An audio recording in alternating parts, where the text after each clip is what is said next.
It began with a whisper in the data, so faint, so subtle that at first it was dismissed as just another glitch in the constant background noise of the cosmos. A single, fleeting anomaly captured by a deep space observatory orbiting high above Earth. But within hours, that whisper grew into something undeniable. Multiple observatories around the world, Chile, Hawaii, Australia, confirmed it. An object was entering our solar system, not a familiar comet or asteroid, no predictable trajectory or ordinary gravitational behavior. This was different. This was something that moved like it wanted to be where it was going. And then came the moment that made the world stop. Michio Kaku, one of the most respected voices in theoretical physics, stepped onto a stage and calmly revealed to the world that what we were witnessing could be one of the most important discoveries in human history. The object, now designated 3 Atlas, was not behaving like any natural body we've ever observed. It slowed down when it should have sped up. It changed direction with precision no random space rock could achieve, and it emitted structured signals, faint, deliberate, impossible to ignore.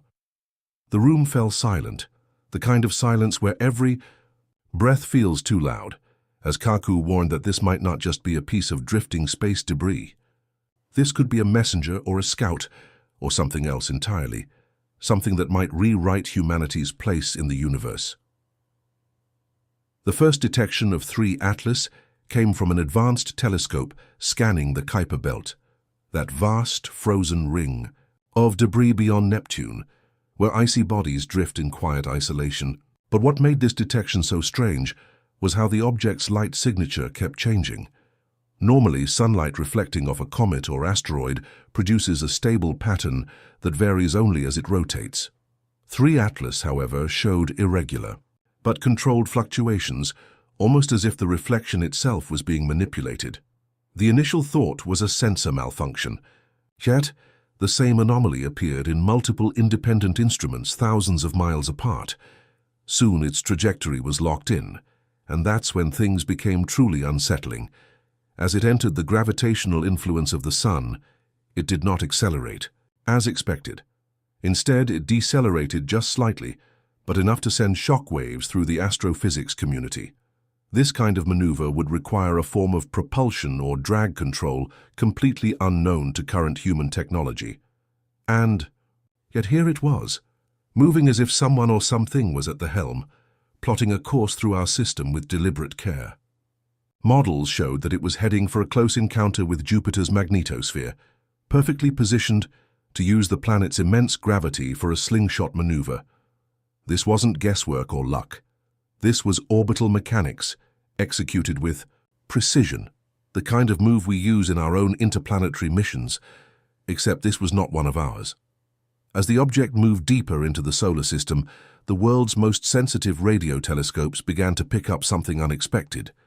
A faint but repeating electromagnetic pattern emanating from 3 Atlas. Natural objects emit radio noise all the time, usually in chaotic bursts caused by their interaction with cosmic rays or the solar wind. But this was different. This was ordered, structured, repeating at intervals that were too precise to be random. Even more intriguing, the signal was multi-layered, appearing simultaneously in radio, infrared, and microwave frequencies. This suggested not only advanced control over energy output, but also the possibility of multiple channels of information being broadcast at once. The James Webb Space Telescope locked its instruments onto the object and confirmed something extraordinary. Its surface absorbed sunlight far more efficiently than any known natural material, only to release that energy in carefully timed pulses of infrared radiation. To some, it looked like communication. To others, it was data transmission, perhaps back to wherever it came from. Michio Kaku drew a haunting analogy. If you found a perfectly shaped bottle floating in the middle of the ocean, you wouldn't assume the tides made it. You'd know it was made for a purpose. 3 Atlas was that bottle, drifting through the vast ocean of space, its message still locked inside. The next shock came when high-resolution imaging finally revealed the object's true form. 3 Atlas wasn't the irregular chunk of rock or ice we're used to seeing from deep space visitors. It had symmetry, it had angles, and its surface seemed to shift. Not chaotically like a tumbling asteroid, but smoothly, purposefully, almost like the sails of a ship adjusting to changing winds. This led to one of the most controversial theories yet. The possibility that Atlas was not entirely mechanical, but a hybrid of technology and biology. Its exterior appeared to be composed of advanced metamaterials capable of reconfiguring themselves in real time to optimize its position against solar winds, magnetic fields, and radiation pressure.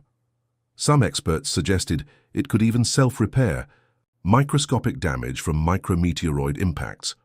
Others speculated that it might possess adaptive camouflage, altering its reflectivity to hide from detection until it chose otherwise. The implications of such engineering are staggering. It would mean its creators had mastered a level of design where the distinction between living organism and machine no longer exists. And if it could adapt like a living thing, then its journey through space might not just be a programmed route. It might be a choice. Perhaps the most unsettling thing about Atlas is not what it has done, but what it has not done. It has never changed course toward Earth, never sent a signal aimed directly at us, never performed any action that could be interpreted as an attempted contact.